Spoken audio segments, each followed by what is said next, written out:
Muy buenos días, estimados estudiantes de biología. Bienvenidos a la segunda clase de biología en la que daremos las pautas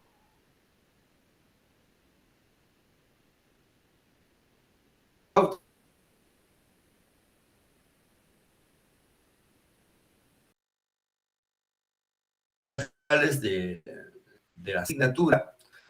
¿En qué sentido? Definir la biología, definidas generales del curso como tal, ¿no? Dígame, Anthony. Docente, disculpa que sea cargoso, no sé, pero yo no lo logré escuchar muy bien. Estuvo hablando bien y por momentos se perdió y luego otra vez estaba así. No sé si al resto le haya pasado. Miren, este problema del internet va a seguir, ¿no? Así que si no es un inconveniente, escríbanlo por el chat, ¿no? Para saber que existe ese problema, ¿no? Porque cuando alguien interrumpe, como que corta la hilación, ¿no? Entonces, ¿no? Y esperar, pues, que la conexión se restablezca, ¿no?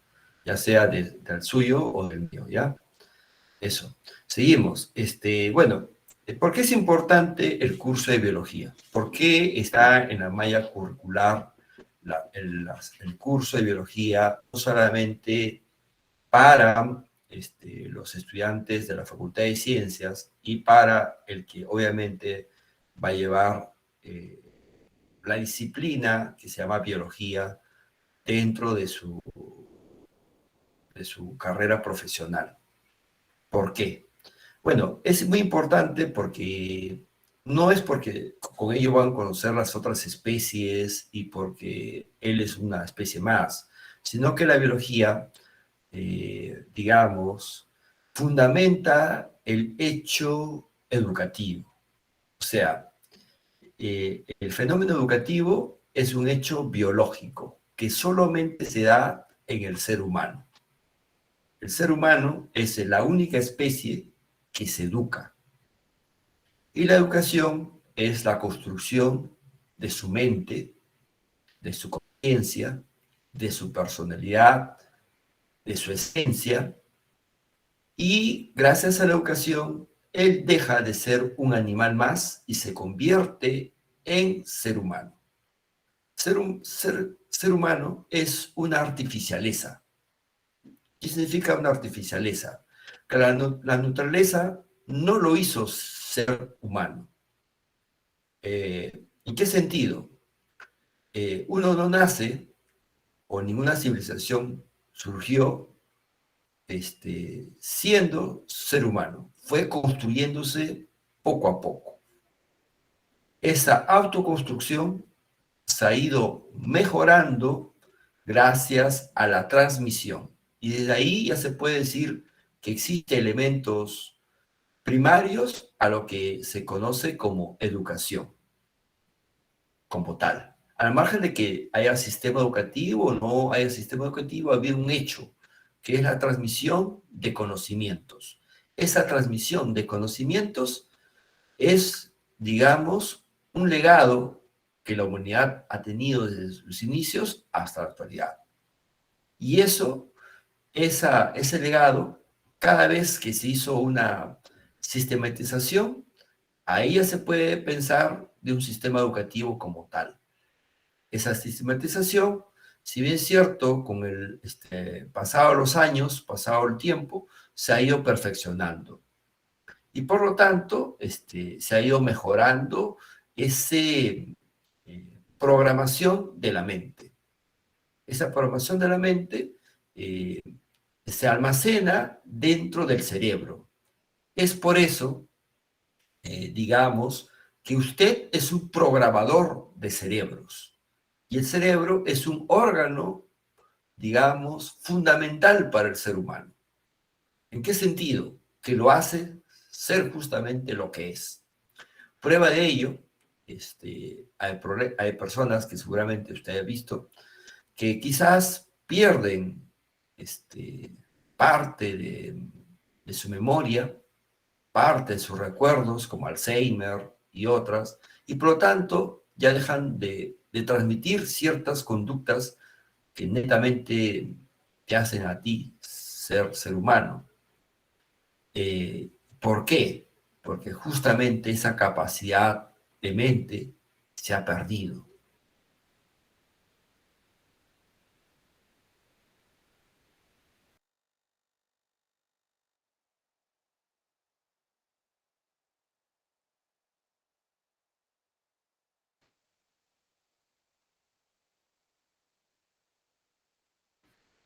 Esa capacidad de, a estar al alcance de esa construcción mental y por lo tanto piensan que son animales, piensan que son cuy y se comportan como tal. Es más, hay seres humanos que, o mejor dicho, humanos que han nacido, digamos, criados por, ya sea por lobos, ya sea por otras especies, y se comportan como la otra especie. Y no se comportan como un humano como tal. Incluso cuando el proceso educativo se da en ellos, ya es muy tarde. Lo que indica que la educación es un hecho que se da en tempranas edades. Es por eso la importancia de una educación inicial. Y eso también es un legado a la Cantuta. La primera universidad que se hace educación inicial se da en esta universidad, como profesión, ¿eh? Como profesión. O sea, al margen de que la teoría de educación inicial ya estaba y que había unos incipientes en otros países, pero educación inicial se da en esta universidad. Y la repercusión fue, pues, obviamente mundial, ¿no? ¿Hasta ahí alguna pregunta? Pues está bien, profesor. ¿Nadie tiene una pregunta?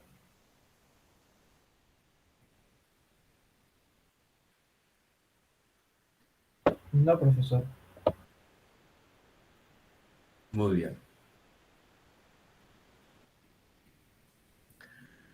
Entonces, la biología no solamente fundamenta de cómo se construye esta mente. Por ejemplo, usted sabe muy bien que el aprendizaje es un hecho biológico. La inteligencia también es un hecho biológico. Las competencias, capacidades también son hechos biológicos. Por lo tanto, ese hecho biológico, forma parte de la estructura del cerebro, son competencias que obviamente el ser humano va a dar, pero cuando existe la mente. Sin mente, nada de esto logra su máxima expresión. Por lo tanto, la educación potencializa y hace vislumbrar las estructuras que tiene el cerebro. Hay estructuras que quizás no se haya desarrollado, quizás desconozcamos esas estructuras internas que tiene ahí genéticamente establecidos el ser humano, o que la evolución poco a poco lo va a dar como característica nueva. ¿Cómo es que sabemos eso? Pues si es que no educamos, nunca vamos a saber eso. Por lo tanto, la educación es una forma también de entender esas estructuras de la mente. Y no solamente eso, la educación hace evolucionar el cerebro y por lo tanto evolucionar al ser humano. Un legado de la educación es esa. De eso siéntete orgulloso. Tú, a diferencia de otras profesiones, tu profesión evoluciona a este individuo llamado ser humano y lo convierte en algo distinto. ¿Por qué? Porque, por ejemplo, con el conocimiento que tú transmites, mejoras la nutrición, mejoras el conocimiento del ambiente, mejoras el conocimiento de sí mismo, mejoras, digamos, el tiempo de vida. Por ejemplo, si usted compara la época de Platón, cuánto era en la etapa de vida, no llegaba a los 60 años. Hoy la etapa de vida máxima es 60, inclusive hay países que ya llegan a 80. ¿Mm?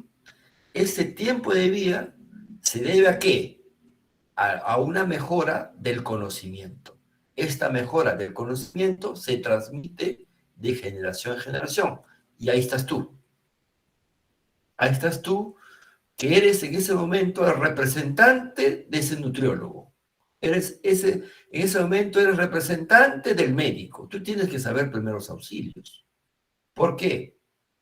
Porque cuando tú estás frente a un estudiante que está desmayado, tú eres el profesor de ciencia y tienes que saber RCP.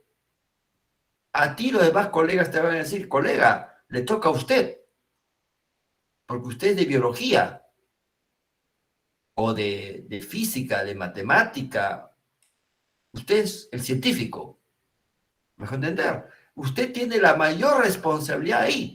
No puede decir, yo no sé, que no sé cuánto. No, no. Usted va a dirigir inclusive los problemas de los sismos, va a estar con control de riesgo, todo eso, porque se supone que tú eres el científico, que sabe qué es las placas tectónicas, cómo chocan, etcétera, etcétera. Esa responsabilidad no lo tiene tanto un profesor de otra línea educativa, como quizás no sé, un profesor de arte, un profesor de historia, lo tienes tú. Tú que en ese momento vas a encarnar el conocimiento de la ciencia en general. Lo que te dijo Albert Einstein, lo que te dijo, no sé, Newton, etcétera, etcétera. Tú eres eso. ¿Me dejo entender? En ese sentido, la biología sirve para eso. Y también sirve para que tú conozcas tu rol como especie, al margen del sistema educativo que tenga, tu rol como especie con otros seres vivos. Tú eres una especie más en ese sistema ecológico. ¿Por qué? Porque tú cumples una función esencial en lo que llamamos la cadena de un sistema ecológico. Al ser tú un depredador, cumple justamente ese rol de depredador. Porque tú cuando estás con un pollito a la brasa, pollito que estaba vivo, pollito que lo mataste para comértelo. ¿Ah? Plantita que había, plantita a la olla que lo pusiste. ¿Me dejo entender? Por lo tanto, tú eres dentro de esas especies, una especie más que cumple un rol inclusive dentro de los niveles de organización ecológico. Por lo tanto, también para eso te sirve, para saber qué rol cumples dentro dentro del rol de las otras especies, para saber qué tanto repercute lo que estás haciendo como especie a las otras especies que están circundando cerca a ti. También, digamos así, la educación te sirve para, digamos así, comprender de dónde, por qué tienes ciertas características tú, porque tienes unos ojos, una nariz, una boca, a qué se debe que tengas manos, en qué sentido de comprensión de dónde vienes. A eso se llama la evolución, una filogenia. Tú obedeces a un sistema evolutivo. Por lo tanto, tú tienes que entenderte de cómo tú te estás entendiendo, conociendo las otras especies. ¿Por qué estás aquí en este planeta Tierra? ¿Cuál es tu función? Tu función no es como los religiosos piensan, ser hijo de Dios e irte al cielo y alabar a Dios. No, porque ese Dios no existe. Ese Dios es un mito. Entonces, ¿qué significa? Que tú solamente tienes una sola vida y que esa vida tiene un corto periodo de 80 años. Entonces, ¿qué haces en este planeta? En tu planeta cumples un rol ecológico. Para eso estás tú. Eres inclusive una especie que está de paso, que no va a estar mucho tiempo en este planeta. Y eso también tienes que entender. ¿Para qué? Para que tú puedas modificar eso y quizás no extinguirte. Porque es la única especie que puede evitar su extinción. Bueno, hasta ahora. Hasta ahora. No sabemos qué fenómenos biológicos se den para que otra especie surja. No lo sabemos. Hay predicciones por ahí, pero bueno, ese es hilar fino. Cuando veamos evolución, veremos qué es lo que dice ese tema. Entonces, ante eso, el profesor de biología no es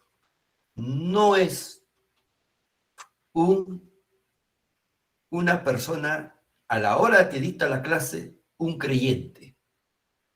Quizás en su vida personal sí, porque de todo hay. Hay científicos que son pues hasta sacerdotes, hay musulmanes ejerciendo la biología, hay Krishnas que son biólogos. Yo tuve un compañero que era Krishna y estudiaba genética pura conmigo y había estudiado biología 5 años en la Universidad Mayor de San Marcos, y era Krishna, desde que ingresó hasta que terminó, pero él, a la hora de hacer ciencia, pues era científico. Se olvidaba de su Dios y no sé qué, y que por aquí, que por allá, y explicaba los fenómenos como lo que es un científico. Porque el científico no tiene creencias, tiene datos, hechos, realidades.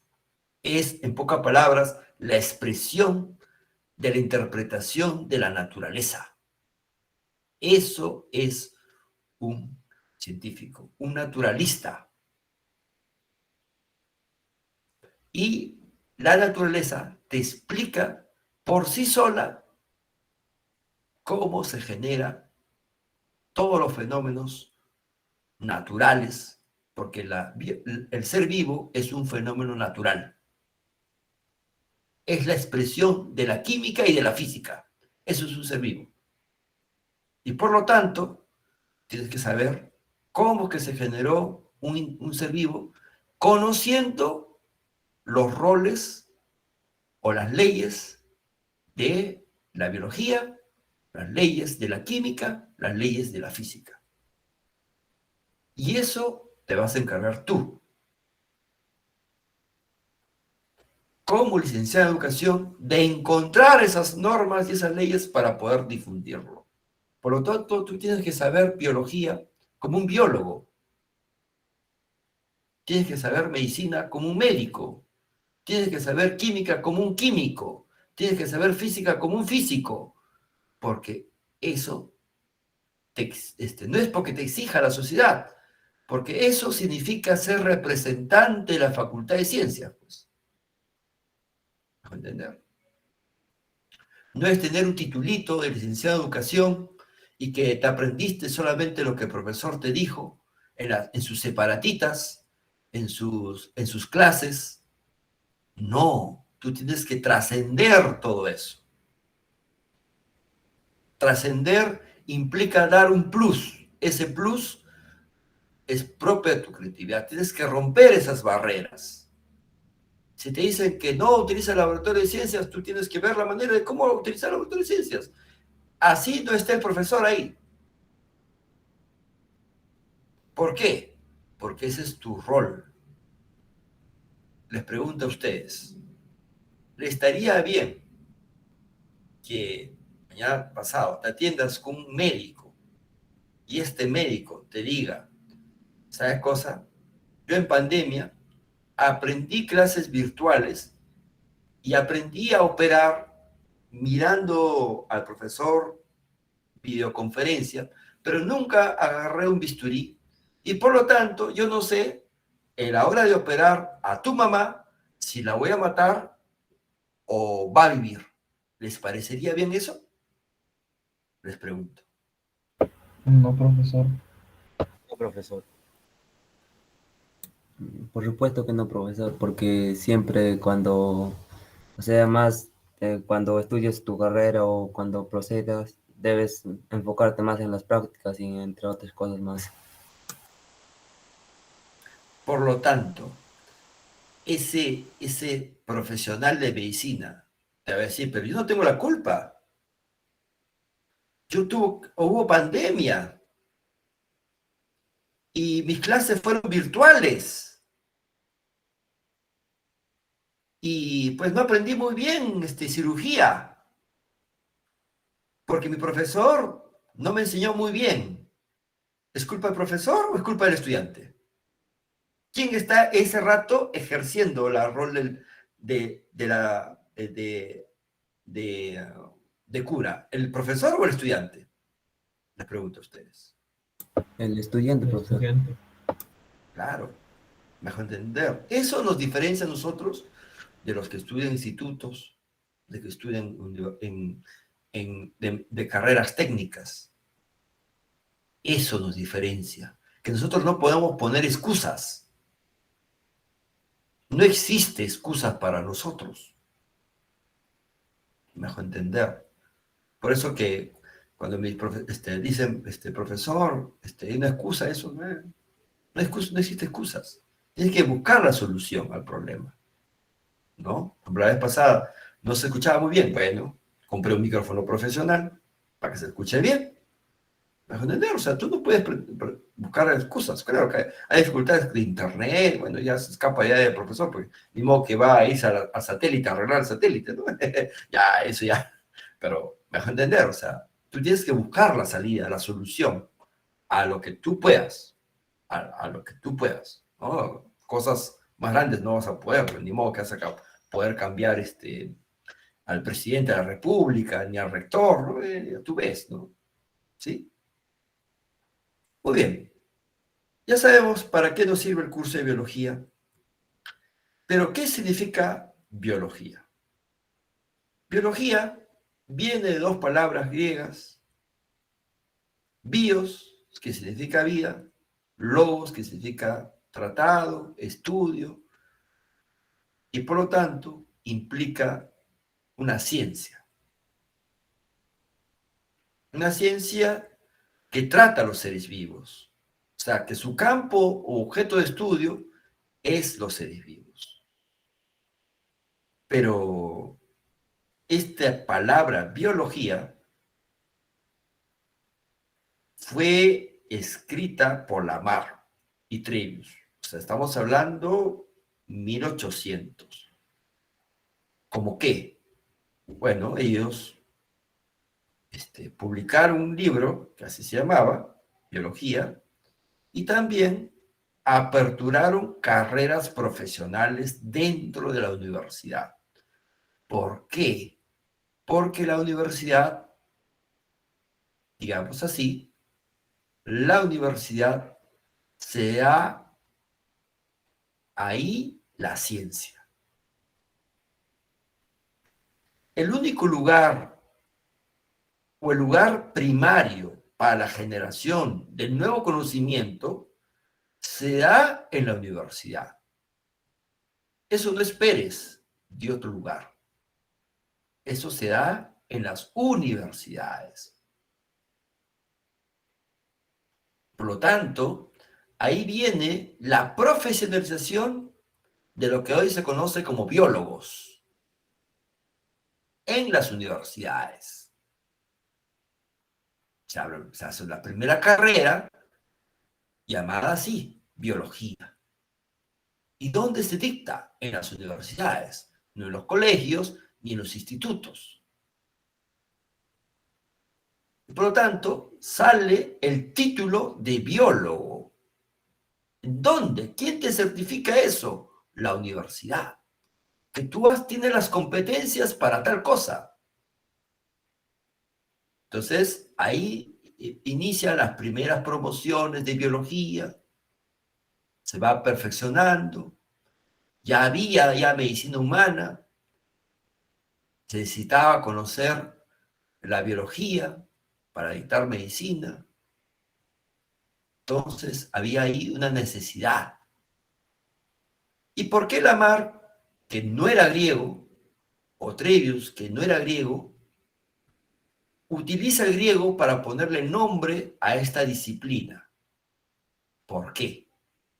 Si él no era griego, es más, quizás no conocía mucho el griego, digo quizás porque no se sabe mucho de Lamarck, fue una persona muy reservada en su vida, ¿no? Fue, por lo tanto, de Lamarck existe apenas 2 biógrafos, no existen muchos, y eso indica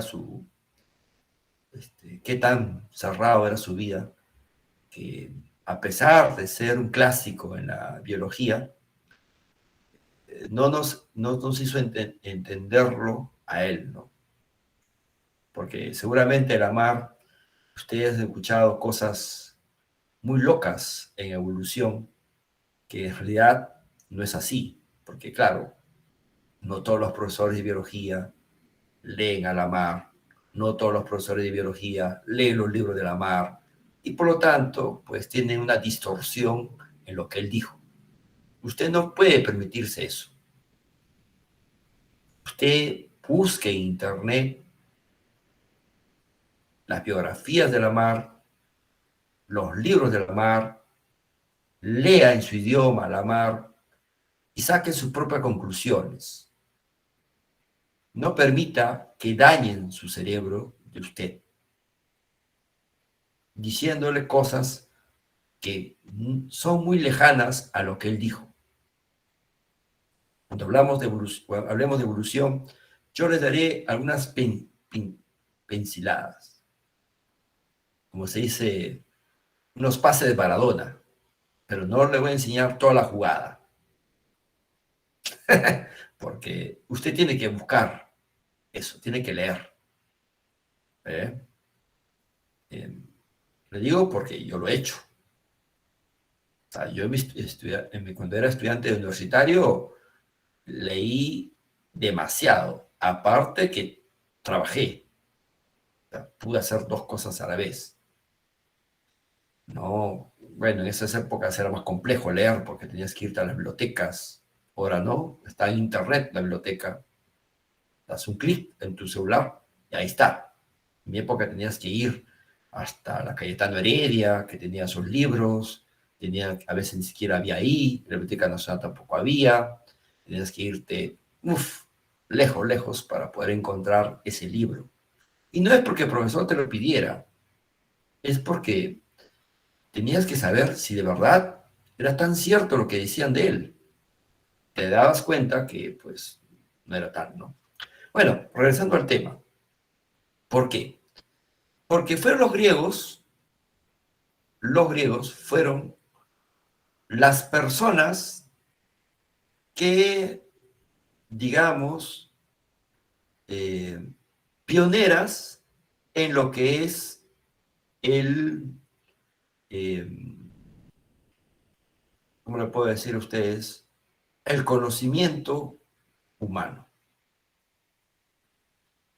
ellos fueron los que primero sistematizaron el conocimiento humano y por lo tanto, en honor a ellos, él y todos los biólogos o todos los científicos utilizaban palabras griegas para darle un reconocimiento a esa gran cultura que Grecia, que después se convirtió en Roma, y recuerden que Roma conquistó gran parte del mundo y así difundió su conocimiento. Y es en honor a estos primeros, vamos a decir, naturalistas, lógicos, filósofos o sofistas, que tenemos un conocimiento de cómo sistematizar, de cómo ordenar el conocimiento. O sea, ellos no solamente se basaron en decir para qué sirve tal planta, sino cómo hacer el estudio de tal cosa. O sea, dieron las pautas de lo que hoy se conoce el método científico. Algunas se fueron mejorando, perfeccionando, y pues, obviamente, como todo conocimiento, va incrementándose, ¿no?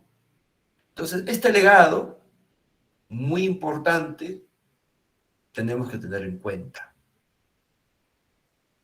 Por lo tanto, es saber, esa tradición biológica hoy en día es muy interesante.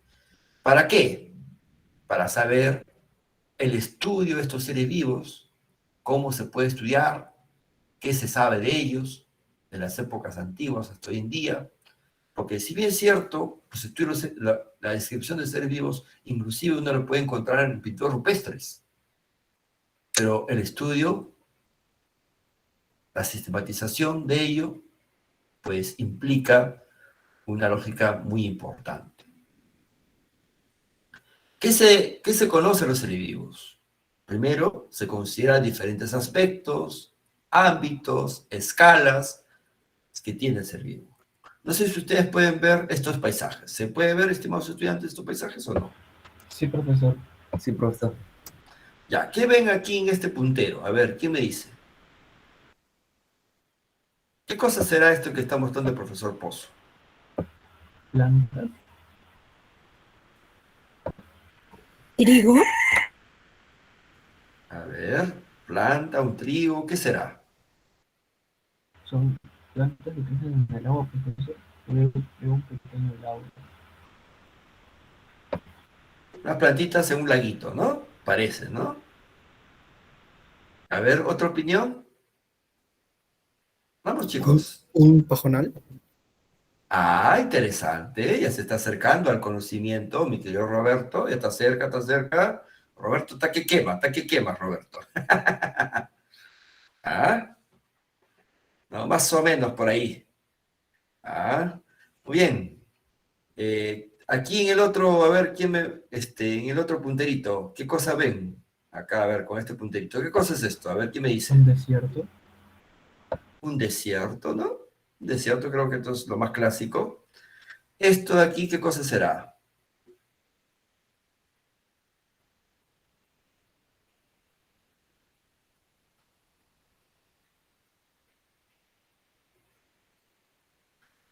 ¿Qué será, chicos? A ver, ¿quién me dice? Un abismo. Un abismo. Bueno, pero, o sea, todo esto, ¿no? O sea, a eso se refiere, ¿no? ¿Qué tipo de paisaje tiene? Verdoso. ¿Cómo qué?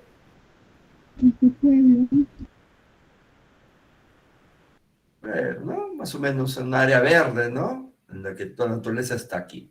¿Y qué cosa será? Mar, Una profesor. playa. El Una mar. playa. Una playita, ¿no? El marcito, ¿no? Y de aquí Un bosque. parece un bosque, ¿no? A eso se refiere a aspectos, ¿no? Que a este planeta Tierra tiene una geografía distinta, pero esta geografía distinta, no sé si ustedes pueden ver, la naturaleza le da un color diferente. Por ejemplo, Miren este contraste. Aquí sin seres vivos en gran cantidad y aquí con gran cantidad de vegetación. El color es distinto, no sé si se lo pueden ver. Aquí como que plomo, ¿no? ¿No? Un color plomazco, más o menos un poco, como que le falta color. Y aquí la gran color que lo da justamente en este caso la presencia de las plantitas. Color verdoso, ¿no? Bonito, dicen, ¿no? Mire, ese contraste justamente se da gracias a los seres vivos. Cuando el planeta Tierra, cuando tú te vas alejando del planeta Tierra, en lo que es en un avión, en los que hemos viajado en avión posiblemente, cuando hemos ido descendiendo y hemos estado mirando, inmediatamente se puede ver, hay áreas donde es pues así tipo plomito, porque no hay casi vegetación, y hay áreas donde la vegetación se nota. Ese color, justamente, esa presencia del color del planeta Tierra, lo hace visible los seres vivos. ¿Qué quiere decir nosotros? Que nosotros damos color al planeta.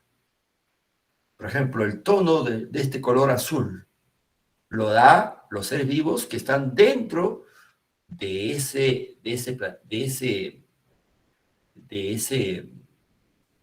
mar, ¿no? Entonces, ese mar tiene un color debido justamente a los seres vivos que están ahí.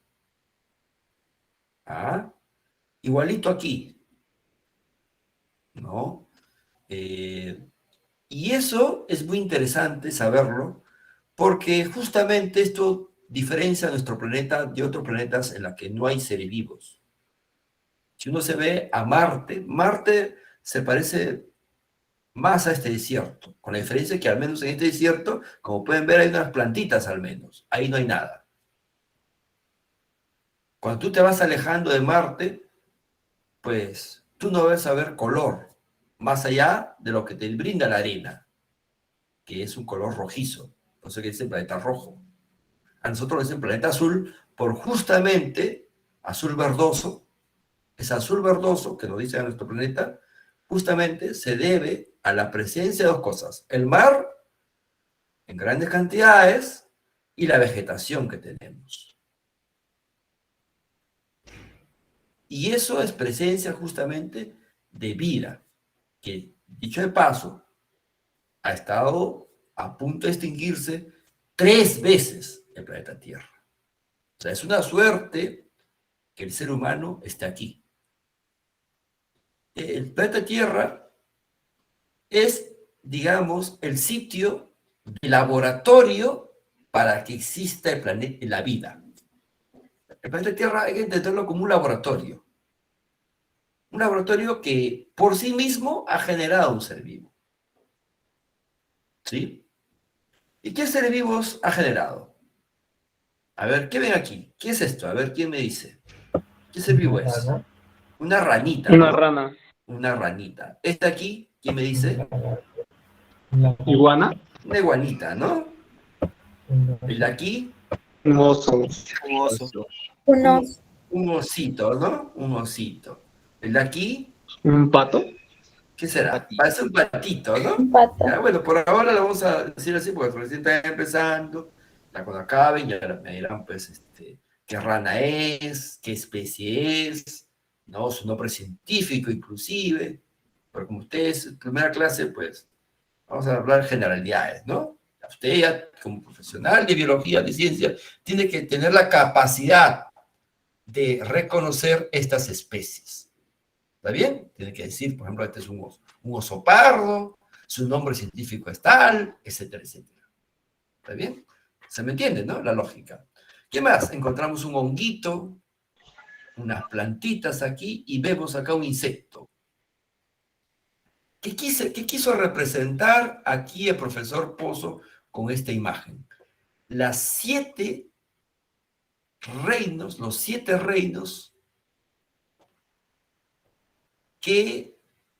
en la cual hemos clasificado a los seres vivos. Por un lado encontramos a las arqueobacterias y bacterias que están aquí, cultivados. También encontramos a las primeras algas que están acá también cultivadas, ese reino cromista.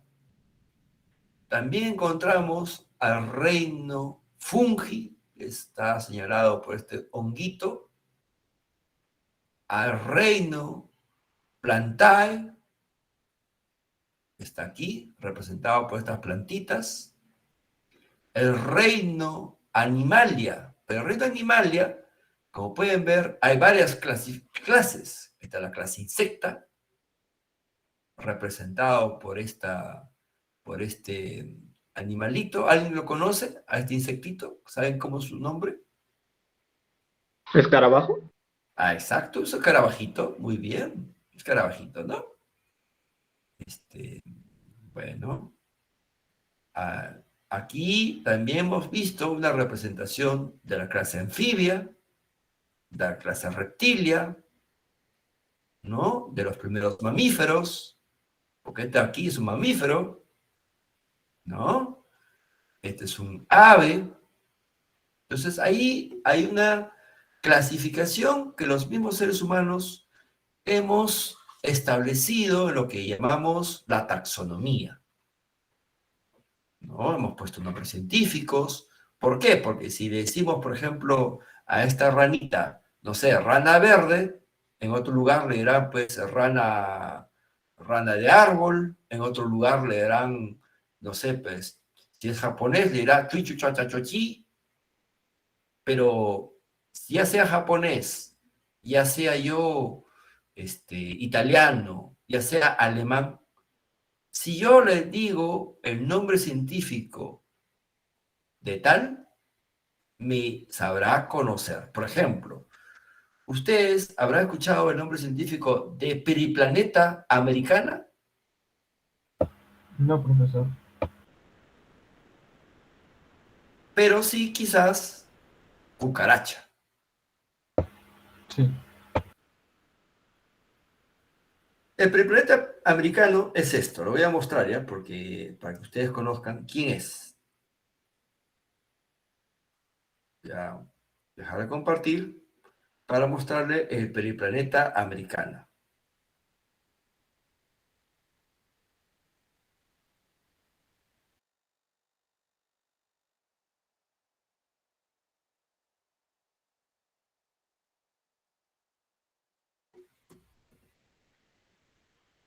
Y dicho paso, muchas personas cuando lo ven, lo queman y lo tiran, y pues, pobrecita, ¿no? ¿Qué culpa tiene la pobre periplaneta americana de tus fobias, ¿no? Si tú no tuvieras esa fobia, pues el pobre periplaneta americana estaría pues tranquila, pero lamentablemente tú, como le dices, le tienes un cariño bonito, ¿no? Por no decir otra cosa. Esta es la planeta americana. No sé si se puede ver.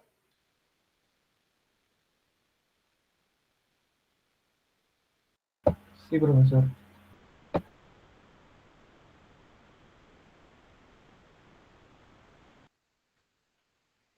Sí, sí se ve. Se ve, ¿no? Los que le tienen fobia a la planeta americana. O sea, cuando la ven, salen corriendo. A ver, levanten la mano. Sobre todo las mujeres, que son las que tienen más cariño a estas especies. Ahí está Lorenita, está levantando la mano. Lorenita dice que le hace recordar a su ex, dice Lorenita. Daniel también, dice que también le hace recordar a su ex. Soy cucaracha, dice. Y Fernando también le tiene cariño. ¿A quién te hace recordar, Fernando?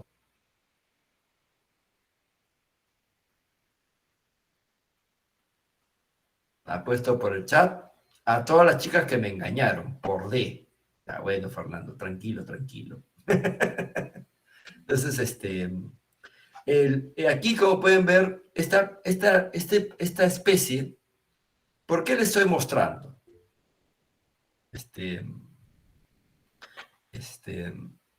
¿Por qué le estoy mostrando? Porque esta especie que causa repulsión también está en peligro de extinción. ¿Ah?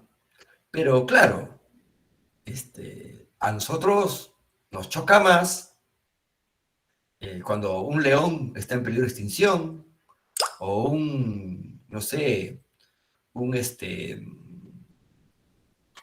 un, eh, un, a ver, un leopardo está en peligro de extinción, inmediatamente ponemos nuestra carita de tristeza. Pero nadie dice, hay un honguito que está en peligro de extinción y ponemos un listón negro. Hay un arbolito que está en peligro de extinción y que ya se extinguió y ponemos un listón negro. Igualito, si fuera un insecto, diríamos, no diríamos eso. Hay varias hormigas que se han extinguido y nadie se ha puesto un listón en su, en su, en su, en su Facebook. El día que desaparezca este planeta, te apuesto que nadie pondrá un listón diciendo qué pena que se ha extinguido el planeta americana. ¿Por qué? ¿Por qué este planeta americana lo pongo aquí en esa flor? Esto es lo que también tienes que decir a tu estudiante. El planeta americana, o sea, esta cucaracha, a que le dicen cucaracha, que en realidad no, no tiene nada que ver con cucaracha, pero bueno, eso ya lo vamos a ver más adelante, si es que nos alcanza el tiempo, ¿no? Este, eh, eh, no sé si ese tema les tocará a ustedes exponer con el método de enseñanza de la habilidad educativa. A uno de sus grupos a lo mejor les toque exponer el sistema digestivo de la cucaracha. Yo después le voy a mandar por el grupo a ustedes los temas que ustedes van a escoger para que expongan durante 45 minutos a clase, porque no es que ustedes harán pues, pasar exponiendo y el profesor no va a hacer la clase, sí va a hacer las clases pero generales y ustedes específicas, empleando el método de enseñanza, la globalidad educativa. Ya saben que la semana 15 está el método de enseñanza de la globalidad educativa para que ustedes sepan cómo exponerlas utilizando ese método. Ya busquen ahí, la semana 15 hay un video, hay una diapositiva, hay también un paper, que es mi paper, mi journal de mi método de enseñanza, la globalidad educativa. ¿Ya? Busquen ahí para que cuando les toque exponer, hagan eso también. Este prepreta le estaba enseñando porque desgraciadamente, al margen de que esté en peligro de extinción, lo hemos convertido en una especie que está dentro de nuestros desagües, ¿no? La clásica que dicen, ¿por qué no las quieren a estas cucarachas? Porque la vemos salir de los desagües. Pero ¿por qué está ahí la periplaneta americana? Por nuestra culpa. Nuestra especie la forzó a estar ahí. ¿Debido a qué? Que las plantitas de las que ella se alimentaba lo hemos convertido en cemento. Y al convertirlo en cemento para construir nuestras casas con losetas, hemos forzado a esta pobre plantita, a este pobre animalito, le hemos quitado su comida. Y entonces la pobre animalito, al no tener comida, como es un depredador, porque tiene ahí vamos a decir, sus tenacitas para poderse comer, en este caso, no sé si venga la plantita, está comiendo aquí esa es su comida verdadera, de ese animalito, de eso se alimenta esa especie, debería estar pues comiendo ahí en los jardines, pero en los jardines hay pasto, de eso no se alimenta el, esta, el planeta. El planeta tiene un alimento específico y lo hemos forzado a vivir pues de los desperdicios, porque digamos así, le hemos quitado su territorio, le hemos quitado su comida y por lo tanto lo hemos convertido en un animal que vive de los desperdicios del ser humano. Y es por eso que lo encontramos en las cloacas, en los desagües, y es por eso que cuando sale de ahí nos da asco. Y en realidad deberíamos darnos ascos a nosotros mismos. Deberíamos sentir asco nosotros de nosotros mismos de haberlo forzado a la pobre especie de ser así. Eso debería darnos asco y no la, la, la especie como tal, ¿no? Bueno, hasta aquí una preguntita. Profesor, ¿cómo se llamaba la planta de la cual se alimentaban? A buscar en internet cómo es esa plantita que se alimentaba. Yo le voy a decir el nombre científico, nada más. Caealis anlopis, esa es la plantita. Pero bueno, regresando aquí, ¿qué es la biología? La biología es el estudio de las múltiples formas que adoptan los seres vivos. Estas múltiples formas lo ponemos en nosotros en los famosos 7 reinos. Si bien es cierto, hay, digamos, algunos autores que han clasificado a los seres vivos en más reinos, en algunos menos reinos, pero hay un consenso mayoritario en clasificarlo en 7. Estos seres vivos, al estudiarlos, nos va a responder la gran pregunta: ¿qué es la vida? ¿Para qué está la vida? Una pregunta que es hasta ahora casi incontestable.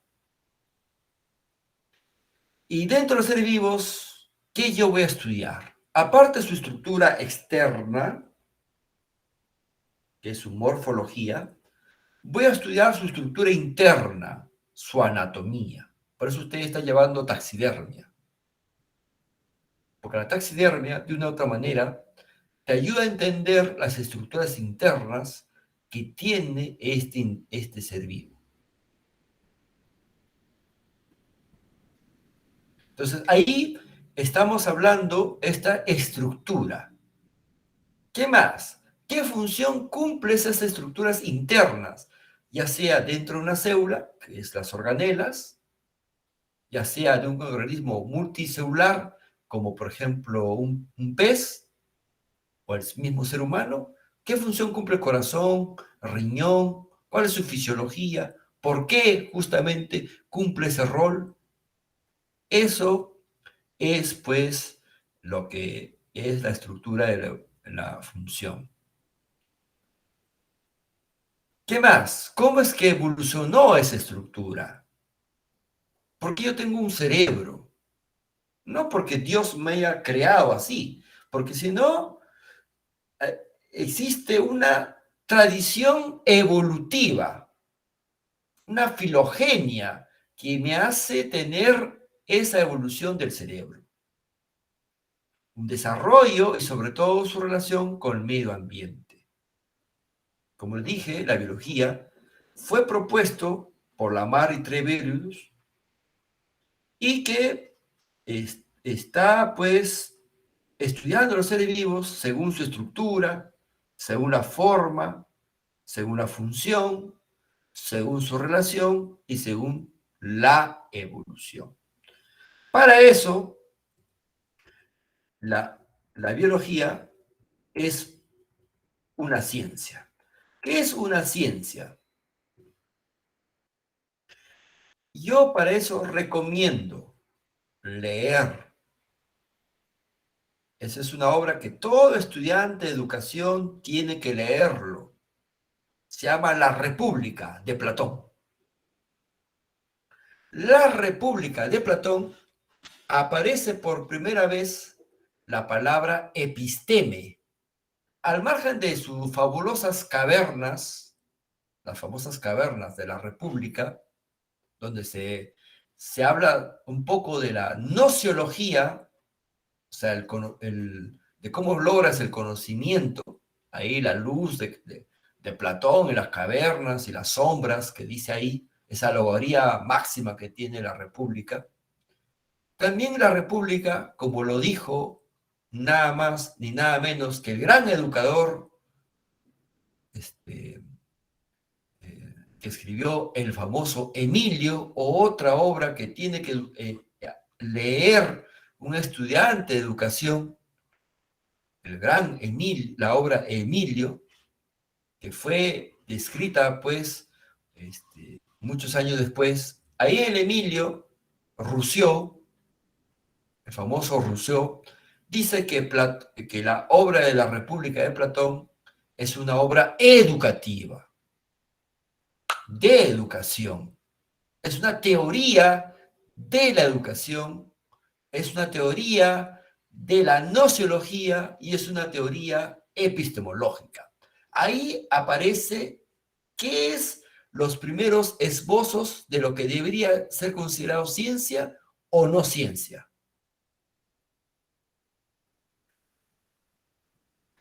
Yendo ya más posterior a lo que Platón nos dejó en su famosa obra La República, entendemos más o menos, la mayoría de científicos, decimos lo siguiente, que para hacer ciencia tiene que ir el objeto de estudio. El objeto de estudio de la biología es los seres vivos. Diferente será la química, que su objeto de estudio es otro, ¿no? El estudio de la materia, los componentes de la materia, ¿cierto? El estudio de la física será diferente, ¿no? El comportamiento de la materia, vamos a decir así, las leyes que lo gobiernan, su relación de la materia con otra materia, diferente, ¿sí o no?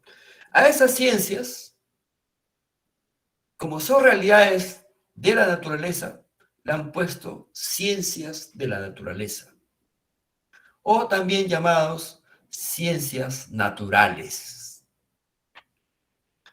Pero como si el objeto del estudio no es un fenómeno natural, por lo tanto, se llamará, porque han sido generados por los seres humanos, no forman parte de las leyes naturales, sino de las leyes humanas, será ciencias de la sociedad, como la historia. Porque no fue la naturaleza, las leyes de naturaleza, que hicieron la cultura chavín. No, pues, fue los mismos seres humanos que se organizaron de una forma particular para formar una sociedad llamada chavín. ¿No es cierto? Porque no existe ley natural que impida eso. La gravedad no te dice, oye, deja de formar la cultura chavín. No, pues. No.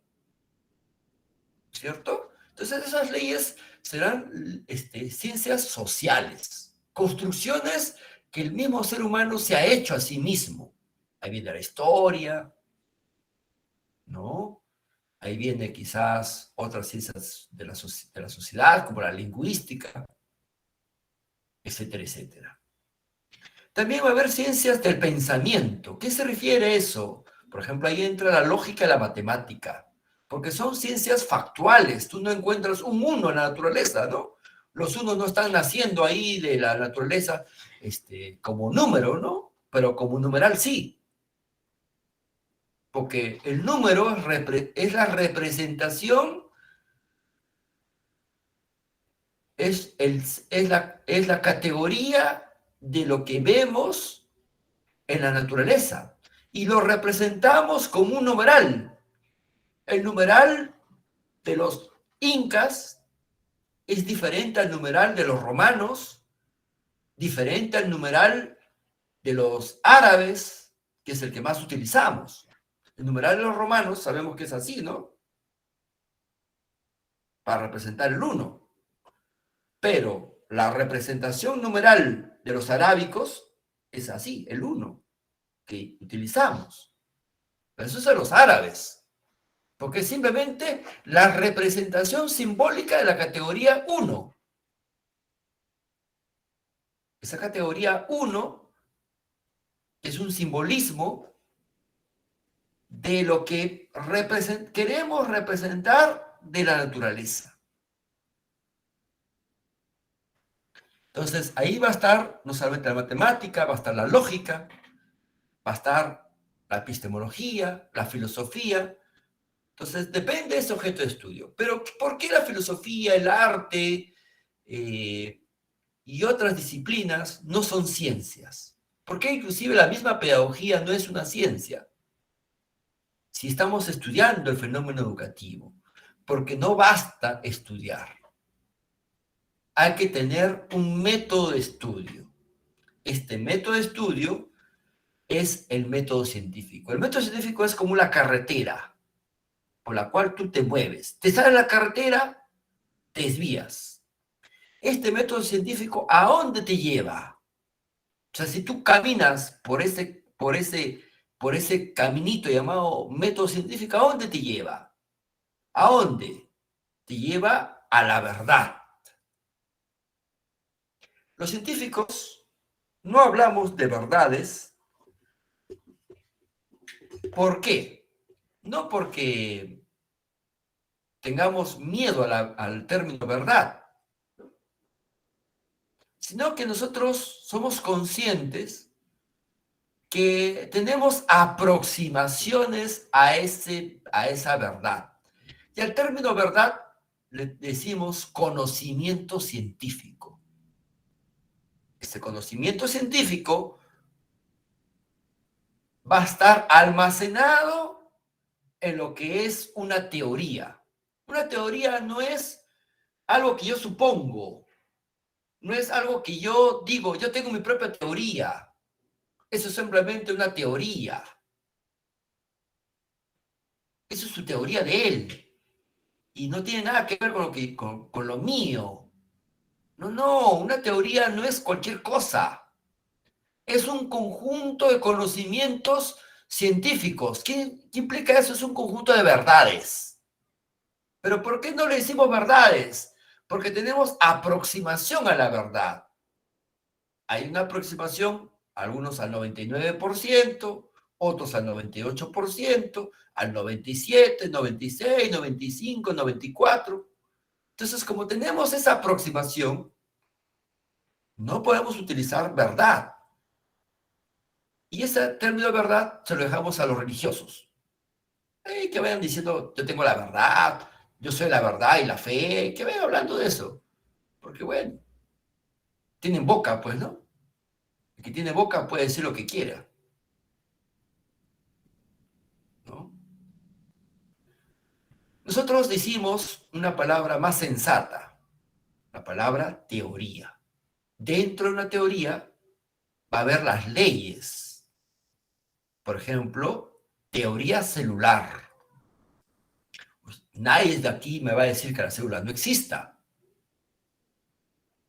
¿no?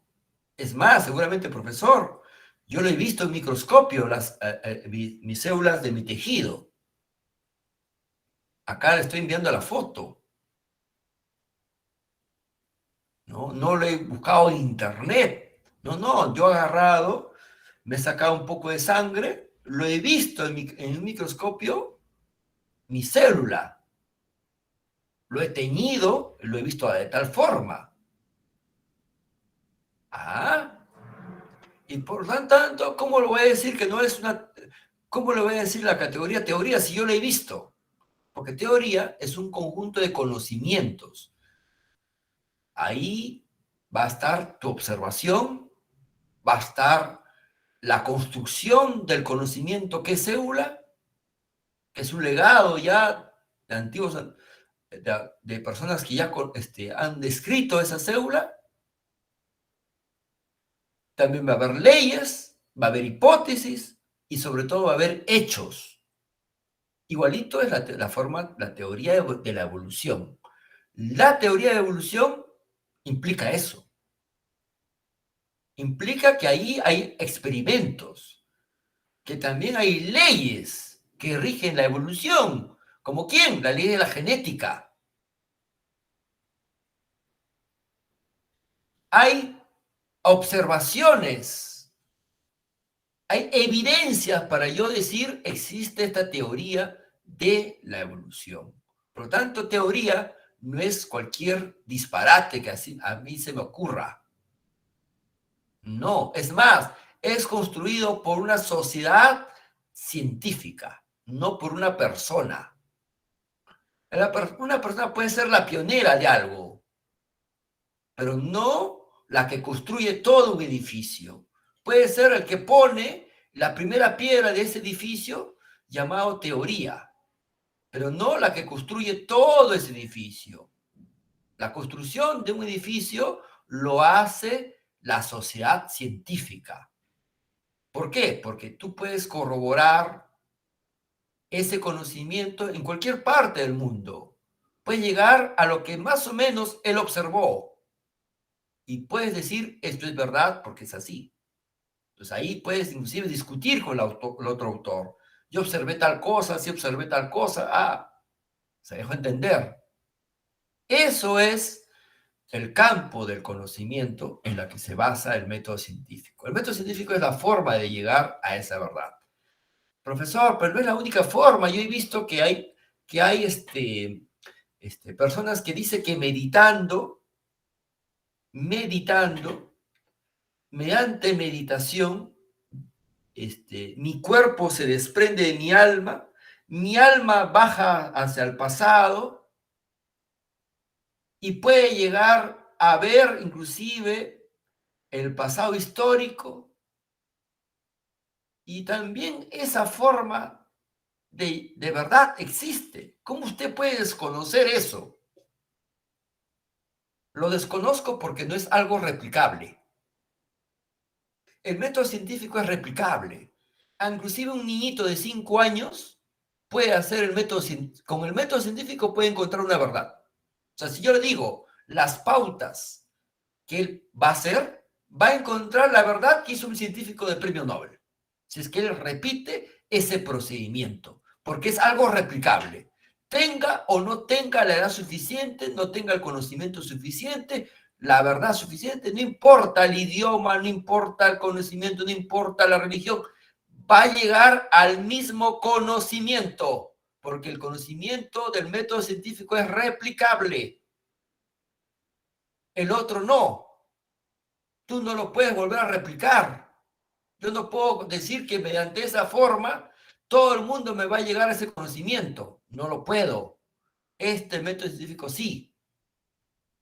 Es algo que cualquier persona en el mundo puede verificar que ese conocimiento que yo he adquirido es cierto. ¿Me dejo entender? ¿Sí? Y dura corto tiempo. O sea, tú con este conocimiento científico no necesitas millones y millones de años, sacrificios, esfuerzos. No. Cierto sacrificio sí, cierto esfuerzo sí, pero no necesitas mucho, en realidad. ¿Cuál es la finalidad de la ciencia? La finalidad es conocer. La satisfacción del conocimiento de por sí ya es una satisfacción. Al margen de que eso te dé dinero o no te dé dinero. Porque, a ver, ¿a quién vas a preferir tú como pareja? Como enamorado, como esposo. ¿Al dueño de un bar porque tiene plata? al dueño de un prostíbulo porque tiene dinero, o a un científico que quizás no tenga plata, pero tiene lo que el otro no tendrá: reconocimiento de la comunidad científica. Ah, el dinero es simplemente un vínculo. Hoy lo puedes tener, mañana no. Es una chica caprichosa que hoy día está contigo, mañana quizás no. Eso es el dinero. O un chico caprichoso, como tú quieras llamarlo así. ¿No es cierto? Igualito diría para los hombres. ¿Con quién quieres estar como pareja? ¿Con la chica 90, 60 revienta que no te da ningún tipo de conocimiento? ¿O con la chica que de verdad te da, brinda conocimientos científicos? Ahí implica un saber escoger también a tu pareja académica. ¿Mm? ¿Sí? Entonces, ¿por qué? Porque conocer la realidad es muy importante, ya que ese conocimiento se va a convertir mañana pasado en tu herramienta de trabajo. Te van a contratar por eso. A mí me contratan, me pagan lo que cobro, porque tengo un nuevo conocimiento. Una vez me pagaron 300 soles la hora. Por decirle lo mismo a ustedes sobre la construcción de la mente, el método de enseñanza de la realidad educativa, me pagaron 300 soles la hora. Porque claro, yo soy el que creó ese método de enseñanza, yo soy el que generó ese nuevo conocimiento que no está en internet, en ninguna otra parte, y por lo tanto me tiene que pagar el precio que yo quiero cobrar. ¿Me vas a entender? No es siempre, claro, no es siempre, ¿no? Pero bueno, no sé si me dejó entender. Yo tengo un conocimiento que tú no lo vas a encontrar en ningún librito, en ningún journal. Yo soy esa fuente del conocimiento. Y eso tienes que hacerlo tú también, ¿no? Entonces, ese conocer la realidad es muy importante. ¿Para qué? Para transformarla. No basta conocer la realidad si no la transformas. Un hecho concreto, por ejemplo, en esto de la vacuna del COVID, ¿no es cierto? Esta vacuna rompió con todos los moldes que sabíamos que era una vacuna, porque es una vacuna basada en el ARN, una cosa inaudita para la humanidad. Nunca se había generado una vacuna en el ARN. Es más, rompía algunos principios de lo que se pensaba en dogma. Pero así es, pues, el conocimiento científico a veces acelera tanto que el conocimiento va acumulándose, va perfeccionándose como tal. Y esta vacuna se da en circunstancias rápidas. En menos de un año ya teníamos una vacuna contra un virus que era mortalísimo. Una vacuna generalmente demoraba 15, 20 años para hacerlo, para que vean la importancia de la transformación de la realidad, la importancia del acervo del conocimiento y sobre todo la importancia de la sociedad científica. Los científicos estamos unidos. Podremos quizás tener diferentes formas de ver el mundo, diferentes culturas, diferentes idiomas, pero cuando nos relacionamos y hablamos de ciencia, todos nos entendemos y todos colaboramos en los proyectos de investigación. Yo mismo, inclusive a pesar de que soy licenciado en educación, estuve en eso de la vacuna. La Cayetano Heredia me llamó a mí, siendo un licenciado en educación, No para que me probaran, para que me pongan vacunitas, etcétera, etcétera, ni para como los médicos que estaban ahí dando información. No, no, estaban en el pool de arriba diseñando el trabajo de investigación. ¿Mm? Siendo yo un licenciado en educación. ¿Por qué? ¿Porque soy guapo? ¿Porque tengo un bar? ¿Porque soy millonario? No, porque conozco el método científico, conozco el diseño científico y por lo tanto sé qué es lo que podría funcionar y qué no para diseñar una vacuna peruana. Es por eso. Y muy pocos conocen eso. ¿Y cómo lo adquirí? ¿Un profesor me enseñó? No, nadie me enseñó a mí. No hubo alguien que me estuviera diciendo paso a pasito lo que tengo que hacer, porque así no funciona la universidad. Así no funciona el universitario. El universitario tiene que leer y pensar por sí mismo más que otro persona. El científico no duerme, casi no tiene vida, porque tiene un rol muy importante para su sociedad. ¿Qué funciones cumple la ciencia? La primera, la descripción. Cuando decimos descripción, decimos, por ejemplo, el sapito tiene tales ojitos, tales boquitas, es así, anatómicamente, su riñón, así, es la parte descriptiva. O sea, lo primero que cuando tú encuentras un objeto es describirla.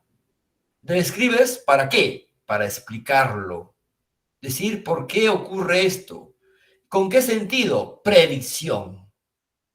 Nosotros sabemos, por ejemplo, que actualmente dice la tendencia que, vamos a decir así, la pandemia ya se está convirtiendo en endémica y por lo tanto está disminuyendo.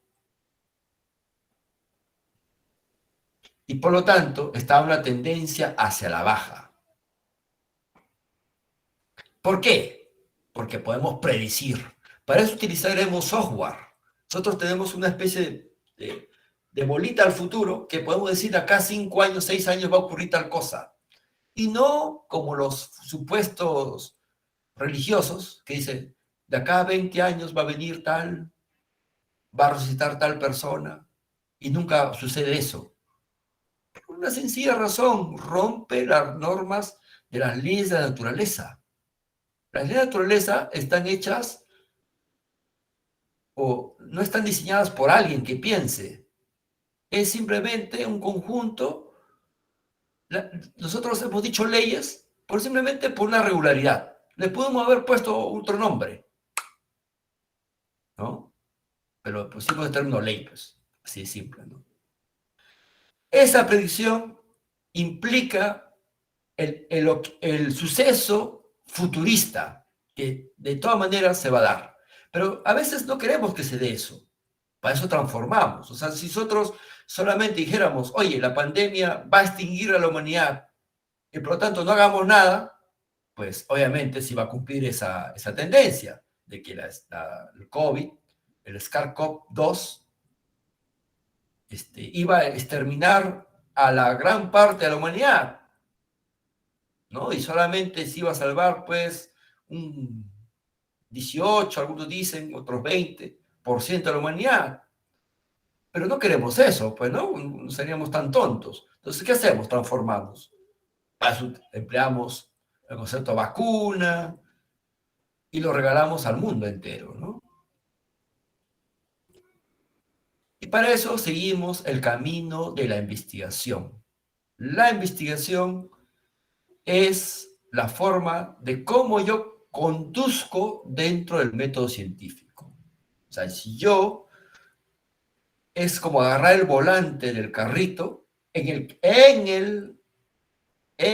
la carretera llamado método científico. Eso es investigación. Por eso que la investigación es un proceso dinámico, cambiante. Cada vez hay más diseños de investigación, cada vez hay más formas de hacer, de precisar esa forma de conocer el método científico. ¿Y eso para qué te sirve? Tú, cuando tú te gradúes, vas a graduarte haciendo tesis. ¿Qué es una tesis? Es el empleo de la investigación. Y ese rato tú vas a ser un investigador científico, pero en la pedagogía. Vas a utilizar el método científico. Eso vas a hacer tú. Eso significa hacer una tesis. Antiguamente, en las épocas que yo me gradué, la tesis no era obligatoria. Era algo que si tú querías, lo hacías. Por lo tanto, había estudiantes de la universidad, claro, como no habían encontrado nada que decir, porque hacer una tesis implica tener algo que decir, una nueva información que dar. Por lo tanto, este conocimiento científico que se brindaba era algo, digamos así,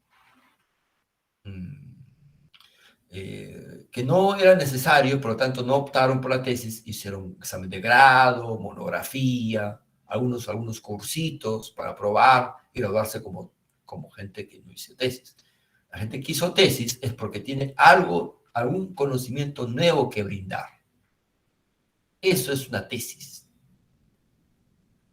La tesis, en pocas palabras, es la defensa de las conclusiones de tu trabajo de investigación. Es la defensa de.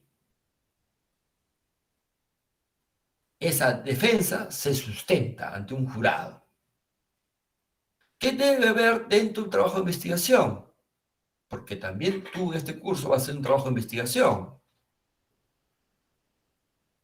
¿Qué debe haber? Pues debe haber un problema, un objetivo, una hipótesis, unas variables, unos indicadores, una dimensión, una investigación, unos métodos estadísticos, una contrastación, que lleva un instrumento y que conforma una teoría. Yo un día sábado que tengamos, podamos quizás reunirnos para hacer algunos ejemplos de qué podría servirles como idea para su trabajo de investigación en biología, al margen de las tesis. ¿Les parece bien, chicos? Para que sepan cómo hacer el trabajo de investigación. Sí, profesor, por supuesto. Sí, profe. Más bien, gracias. Sí, profesor. ¿Está bien? Un sábado este sábado no, porque ya son las elecciones, ¿no? Ya buscaremos el próximo sábado a ver si tenemos tiempo para eso. Previamente coordinamos, ¿está bien? Revisen también esta semana que voy a poner los temas de exposición con las fechas, ¿está bien? Yo el día domingo, después de las elecciones, voy a poner los temas de exposición y los días para que ustedes me digan qué día van a exponer según su disposición, etcétera, etcétera, ¿no? Ya vemos, ¿está bien? Seguimos. Los procesos de investigación, ¿cuáles son? Primero, hay una etapa conceptual. Esta parte conceptual implica un marco teórico. Este marco teórico también lo puedes construir. Caso mío. Yo lo hago por mi propia experiencia. Vivencia, más que experiencia. Vivencia. Cuando hice el experimento de emplear el método de enseñanza de la aula educativa tenía que construirlo, utilizando el marco teórico que había, para poder con ese marco teórico definir por primera vez qué significaba el método de enseñanza. Eso, como no estaba en ningún libro, en ningún paper, en ningún nada, en ningún sitio, tenía que construir y fundamentar ese método de enseñanza. Esa fundamentación tuve que basarme en autores que más o menos habían dicho cosas semejantes. En pocas palabras, la fase conceptual no solamente es buscar libros que hablen de ese tema y que pues tú lo único que haces es cortar y pegar porque ya está definido. No solamente se limita a eso, también puedes construir tu propio marco teórico, porque es una nueva realidad la que tú estás encontrando. ¿Sí? Después de eso hay una fase de diseño y planeación que consiste en una planificación de ese marco teórico. Una fase empírica, que es el experimento. Lo más importante es el experimento. A ver si te dio resultados. Yo hice un experimento en un colegio y me dio ciertos resultados. Ahora voy a ver ese experimento en ustedes. Debo suponer que lo harán mejor que un colegio. ¿No es cierto? Porque ustedes están en la universidad. Así sea el primer ciclo, ya está, tu pie ya está en otra cosa ya. Entonces, vamos a ver qué tan funciona o no funciona esto. Ya les diré a ustedes con honestidad, a fin de ciclo, si funcionó o no funcionó. Veremos eso. Y la fase de difusión, que es la fase de comunicación de resultados. Ya viene la formulación de objetivos, que un problema, unos objetivos, que van a definir unos conceptos previos, dar previas teorías, que van a contrastar ciertas hipótesis. Ahí viene la falsación de hipótesis de Karl Popper. Lean a Karl Popper, su lógica de la investigación científica, para que ustedes sepan qué significa falsación de hipótesis. También lean a Mario Bunge, Investigación Científica, es un libro grueso, para que ustedes sepan qué cosa consiste en la investigación científica. Y lean también los libros de manuales de hacer tesis, para que ustedes, cuando se gradúen, sepan hacer una tesis. Yo les voy a enseñar la parte procedimental, ¿no?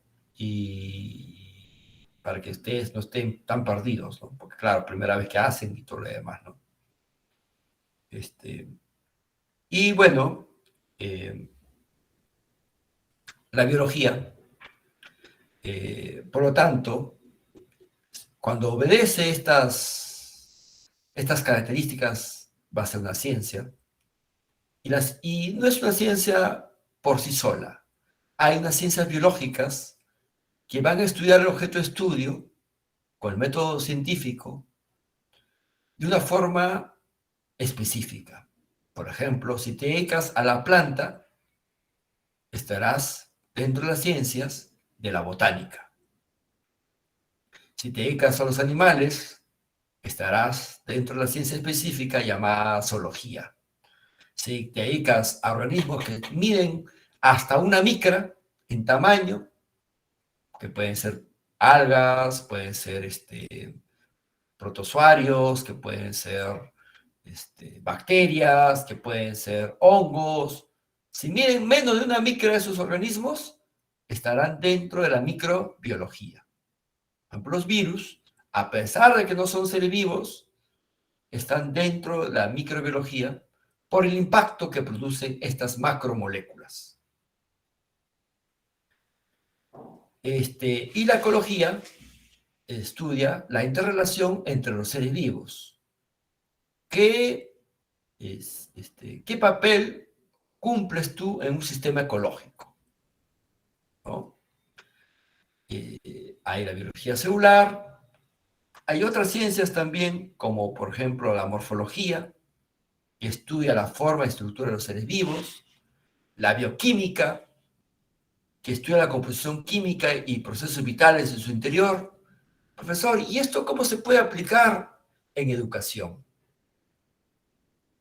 Por ejemplo, cuando tú les enseñas a los estudiantes las estructuras y formas de un ser vivo, agarras, llevas al laboratorio de tu colegio un pez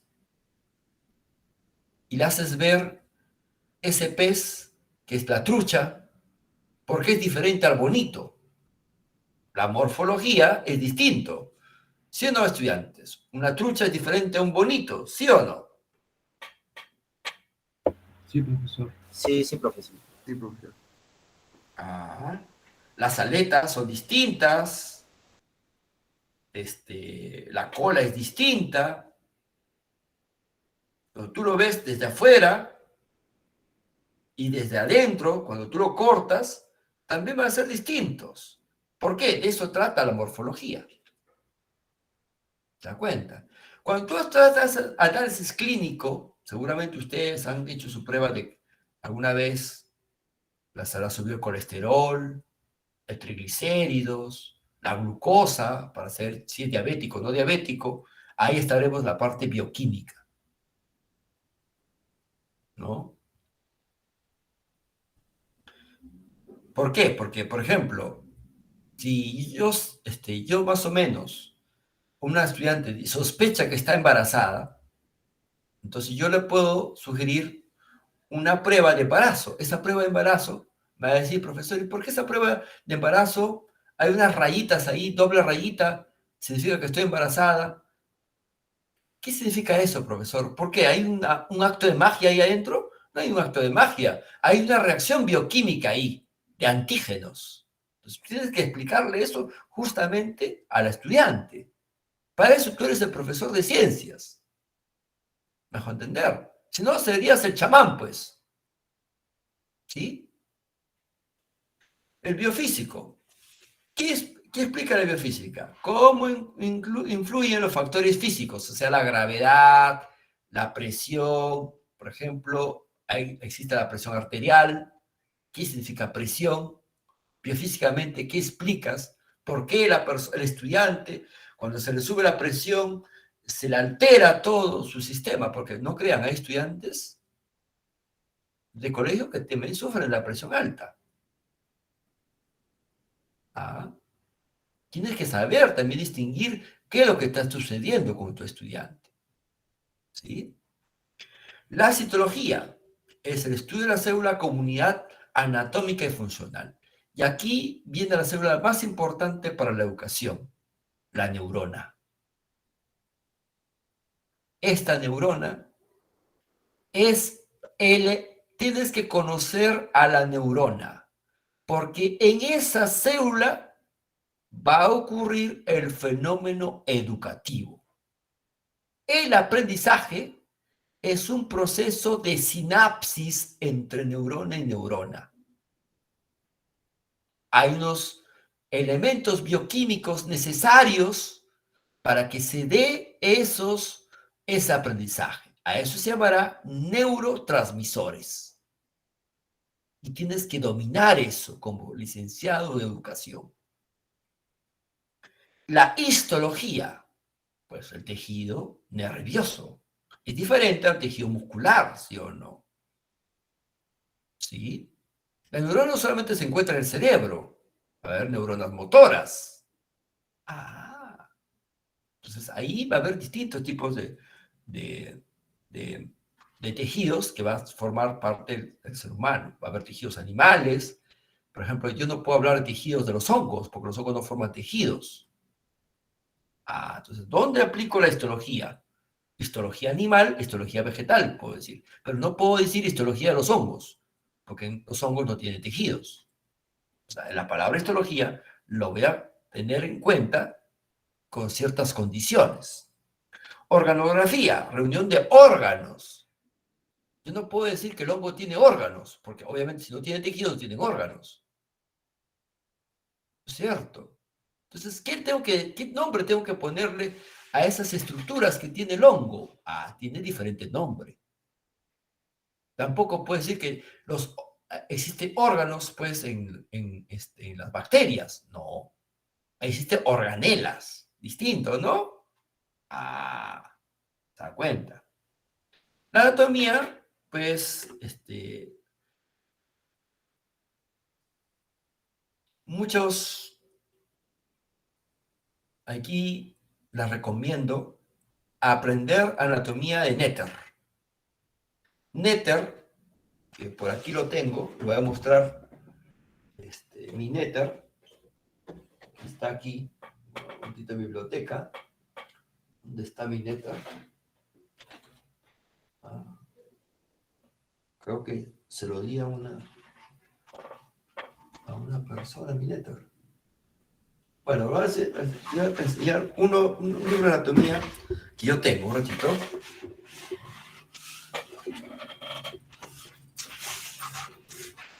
¿Dónde está mi letter? Creo que se lo presté a Juan Carlos, mi letter. Y estos no te devuelven, eso es lo malo de prestar. Acá está. Este libro de neuroanatomía les recomiendo. No sé si lo pueden ver, ¿me dicen? Sí, profesor, sí lo vemos. Profesor, sí. Este es el coquito de neuroanatomía. Se lo recomiendo bastante. Como si estés empezando, busca neuroanatomía de Chucio, que es muy bueno. Lo puedes encontrar en Amazonas, a barato precio. Una vez encontré un premio Nobel en Amazonas. Ahorita se lo voy a traer, ¿ya?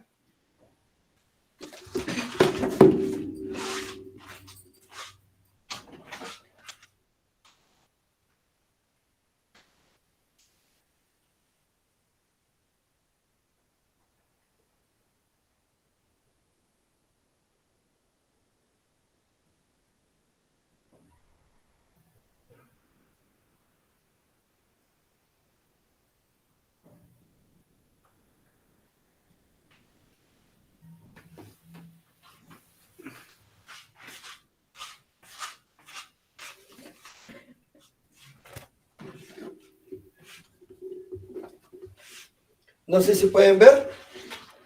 Esto fue escrito ni nada menos ni nada más por el premio Nobel John Eccles. Premio Nobel de Neurociencia. Se llama El cerebro, morfología y dinámica. No sé si lo pueden ver. Sí, profesor. Sí se ve, docente. Entonces, este también lo pueden adquirir. Esto, aunque no lo crean, lo compré a 7 soles. Un premio Nobel. Todo porque estaba a blanco y negro. Pero pues lo que importa no es el color, sino el contenido. ¿Sí o no, estimados docentes? Claro que sí. Claro. Entonces, así tienes que tener tu biblioteca. Esta es biblioteca que ustedes conocen. Una parte, otra parte está en mi otro cuarto, la otra parte en otro cuarto. Tengo todos esos libros, lo adquirí siendo estudiante. ¿Eh? Yo trabajaba cuando era estudiante. En mi época solamente había para trabajar lo que era construcción. Entonces, cargando en pocas palabras ladrillo, juntaba plata y con el cuerpo todo molido, compraba los libros que daban. Mientras mis amigos compraban cerveza, yo compraba libros. ¿No? Entonces, claro, el cuerpo, cuando tú trabajas en construcción, te mata, ¿no? Te deja matado, pero bueno, hay que sacar pues, fuerza donde no hay. ¿Hay alguien que quiso hablar? No sé. Está viendo su música ahí.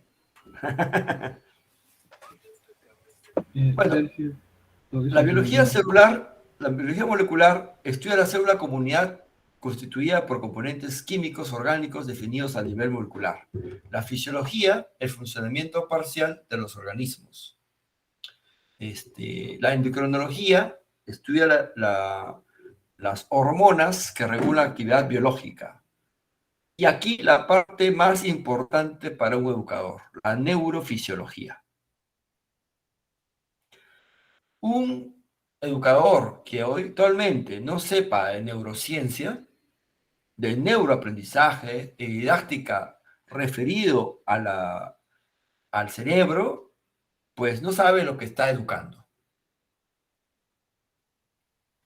Mi tesis de pregrado tiene 2 premios Nobel como fundamento en sus referencias bibliográficas. El que le mostré, John Eccles, y el otro premio Nobel, Ramón y Cajal, que es el que descubrió, pues obviamente, las neuronas.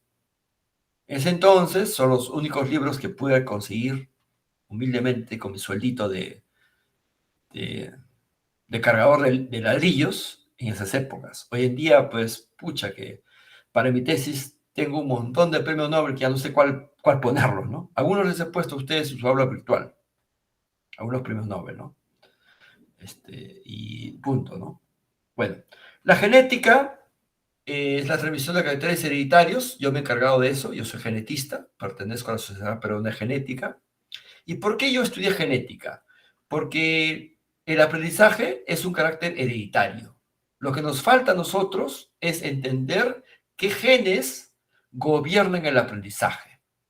Si imagínense ustedes un educador que descubra los genes que gobiernan el aprendizaje, que gobiernan la inteligencia, un premio Nobel dentro de la cantuta. Porque esos fenómenos biológicos son fenómenos que nos atañe a nosotros los maestros. Eso es con lo cual trabajamos y con las potencias más que tiene el cerebro. Descubrirlos es nuestro reto. No sé si se entendió. Sí, profesor. La sistemática, la clasificación de los seres vivos, la taxonomía, que te da las normas de clasificación, la parasitología, que estudia los parásitos. Esto también tiene que estudiar un estudiante, un profesor, porque en los aulas siempre va a haber estudiantes que tienen parásitos. Sobre todo en colegios estatales, la mayoría de estudiantes tienen parásitos, ya sea Oxurus, ya sea Teniasis, etcétera, etcétera. Y ahí tienes que saber cómo sacar ese parásito del estudiante, sus heces fecales, lo puedes ver en un microscopio y decirle si tienes parásito, es por eso que estás disminuyendo de peso, después mandarlo a un laboratorista para que corrobore eso. Eso eres tú. ¿Sí? La biogeografía, organismos en relación con el medio que habitan, la ecología, la interrelación de los seres vivos y el medio ambiente, la etología, que es el comportamiento de las especies. Por ejemplo, hay un comportamiento humano que solamente se explica que al parecer es genéticamente hereditario. Y eso quizás las mujeres me podrán decir en su mayoría que es así. El varón, para ser el género o género masculino, como ustedes quieran llamarlo, no se conforma con una sola mujer. Pocas palabras, parece ser que los varones estamos condenados a tener varias mujeres. ¿Por qué? Porque los simios son así. O sea, si usted no va a ver ningún simio, digamos así, que tenga esa conducta, una conducta de procreación con varias hembras. Pocas palabras, de infieles, como ustedes dicen las mujeres. ¿Por qué? Porque parece ser que es una conducta genética evolutiva adquirida. ¿Qué hace que esto disminuya o se reduzca? La educación. Por ejemplo, la educación de un árabe le dirá que eso está bien y por lo tanto el árabe tendrá, como ustedes saben, una esposa y varias esposas más. ¿No es cierto? Porque es una cuestión cultural. No existe una ley biológica, genética, que impida eso. Es simplemente una cuestión de entendimiento entre dos seres humanos. Yo no quiero que tú me seas infiel y tú tampoco quiero que tú me seas infiel. Y punto, es un pacto entre dos. Es una norma que los dos nos hemos dado, pero no es una norma natural. No hay algo que te impida hacer eso. No sé si me dejo entender. A esta cuestión les recomiendo a ustedes los hombres leer una obra de Esther Vilar que se llama El varón domado. Lean esa. Por si acaso, escrito por una mujer, ¿eh? Por si acaso, está El varón domado. para que sepan que ustedes en realidad están domados por las mujeres. La etología es el comportamiento de adaptación de la filogenética, por decir, el comportamiento. Hay conductas que digamos, se explica por la evolución, como antes le estaba mencionando. La paleontología, los restos de seres vivos extinguidos y las relaciones con los actuales. Ahora no voy a decir, profesor, como el profesor me ha dicho que yo tengo que ser infiel porque así la evolución lo ha dado y por lo tanto me voy a conseguir 20.000 mujeres. No, pues tampoco, ¿no? O sea, yo no he dicho eso, simplemente estoy diciendo que parece ser, ¿no?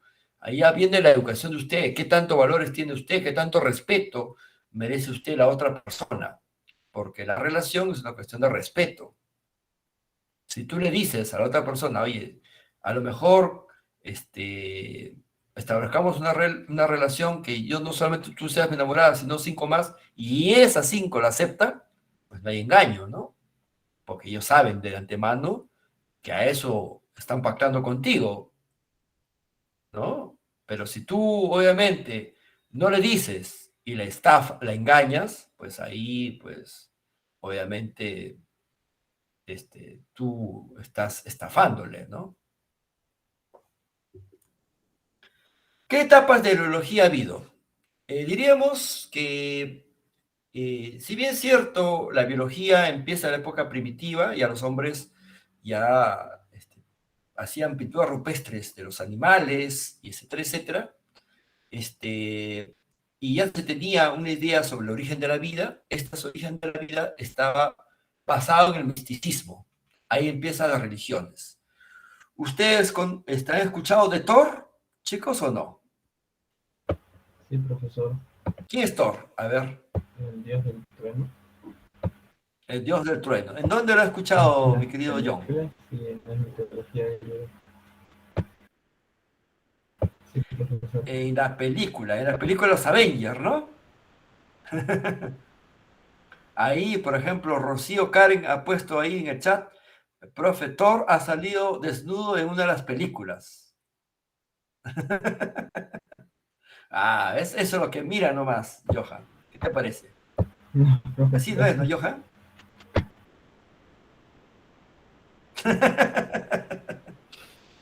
Este, dice que Rocío ha puesto ahí, estaba guapo, profesor, el actor que compartía, claro, es un actor, pues toda la mayoría que se dedican al arte tienen que ser simpáticos, porque lo que justamente dan a conocer es eso, ¿no? Si fuera feíto, pues te restringirían a que hagas actor de galán, no te pondrían de villano, etcétera, etcétera. No hay discriminación ahí también, ¿no? Pero bueno, regresando al tema. Es un dios nórdico, no es un dios griego, Thor. ¿Y por qué? Porque, claro, la gente pensaba que los rayos se debían a los dioses. Pues hoy en día le diríamos, no es ningún dios, ¿no? Es simplemente dos nubes, una nube positiva y una nube negativa. Una nube tiene oxígeno, la otra nube tiene hidrógeno, chocan y al chocarse se mezclan. El oxígeno con el hidrógeno, carga positiva y negativa, causa rayo. Y por lo tanto ese rayo causa trueno. Y ya está, ¿no? No es porque exista un dios, ¿no? Le diríamos eso. Pero hoy día, en esa época, ¿quién? Porque recuerden que la educación de los fenómenos naturales es un fenómeno hecho por nosotros nada más, ¿no?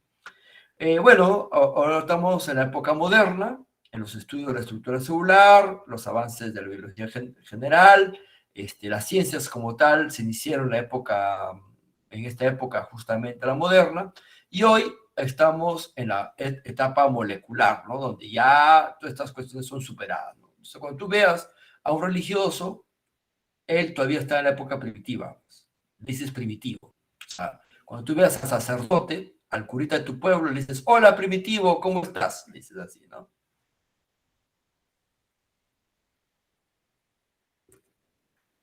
El desarrollo de la biología dio su mayor auge sin duda el capitalismo, y no porque el capitalismo sea la mejor forma de conocer el conocimiento, sino que hubo mejores recursos y mejores necesidades que tenían que darse, ¿no? En feudalismo hubo poco, en el esclavismo casi también un poco, y en conocimiento primitivo, comunidad primitiva, pues no tanto, ¿no?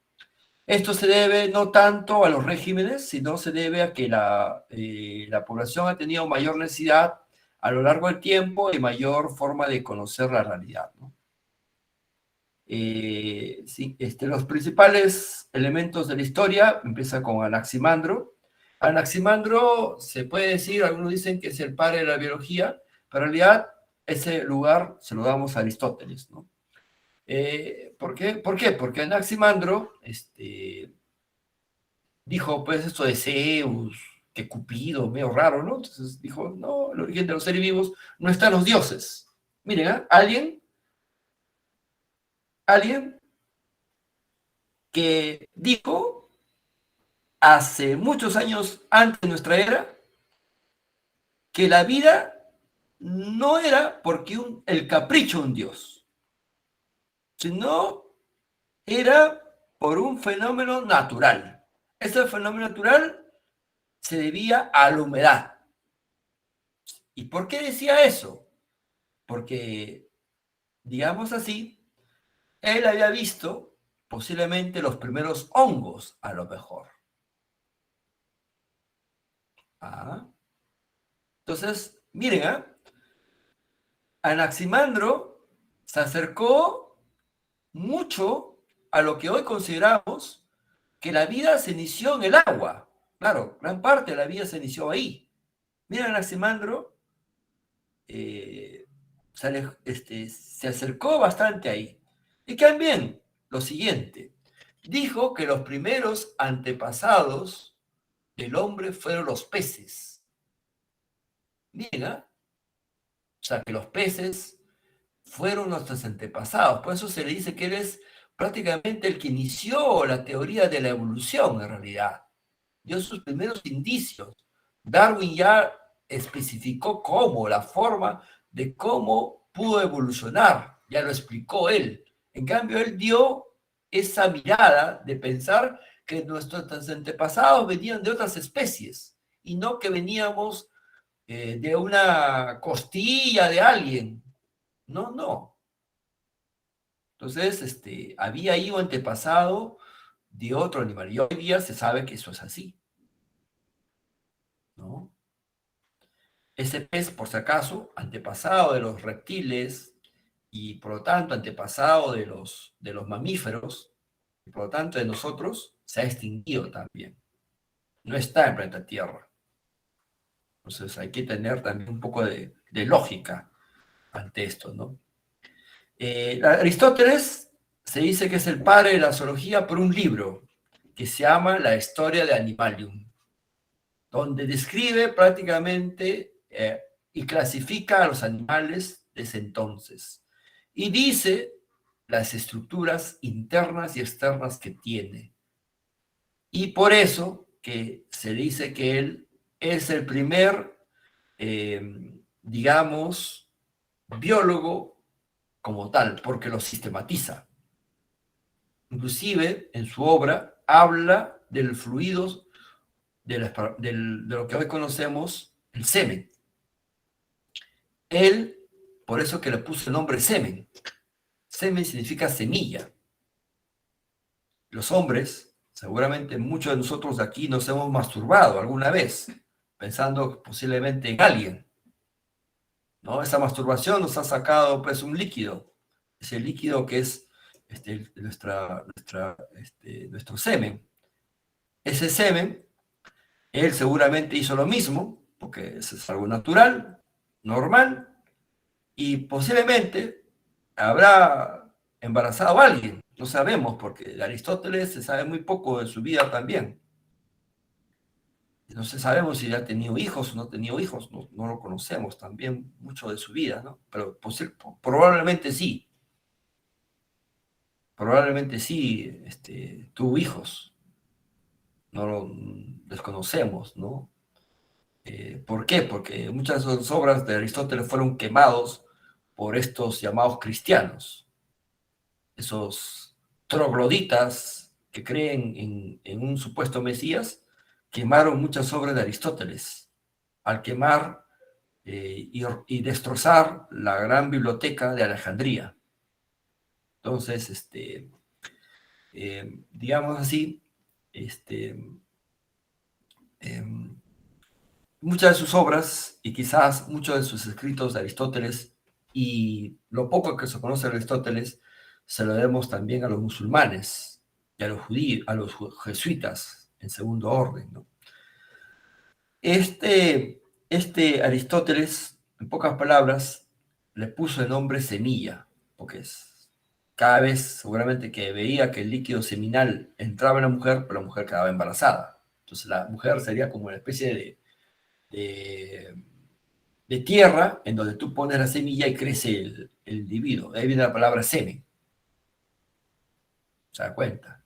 Miren cómo Aristóteles, de una otra manera, habla sobre la embriogénesis, porque eso es. Cuando el espermatozoide se hunde con el óvulo, empieza el cigoto, el embrión, el feto y el nuevo individuo. Pues él, más o menos, a su manera, con lo poco que conocía en su época, dice sobre eso, ¿no? También aportó a la botánica, pero lo que más aportó fue a la zoología. Y dentro de la zoología estamos nosotros, porque nosotros somos animales. Bueno, hasta aquí nos quedamos, estimados estudiantes, si es que no hubiera alguna pregunta de su parte. Profesor, yo tengo una pregunta, pero sobre las prácticas. Dígame. Estuve buscando que era APA 7 y no encontré mucha información concreta. ¿Usted me podría explicar? La APA 7 es una forma de citar. Si usted busca en YouTube cómo citar con APA 7, bibliográfica. Entonces te va a decir que debe citar así el autor, poner el autor de tal forma, poner la editorial, poner la página de tal forma. Es una forma de citar. Si no lo encuentras, dudo mucho porque hay un montón de videos en YouTube de cómo citar con APA 7, con APA 6, que prácticamente lo mismo, con APA, ¿no? Y ya está. ¿Sí? Está bien, gracias, profesor. Bueno, nos vemos, chicos. Un gusto haberlo logrado porque ya tienen que almorzar, si no me van a denunciar.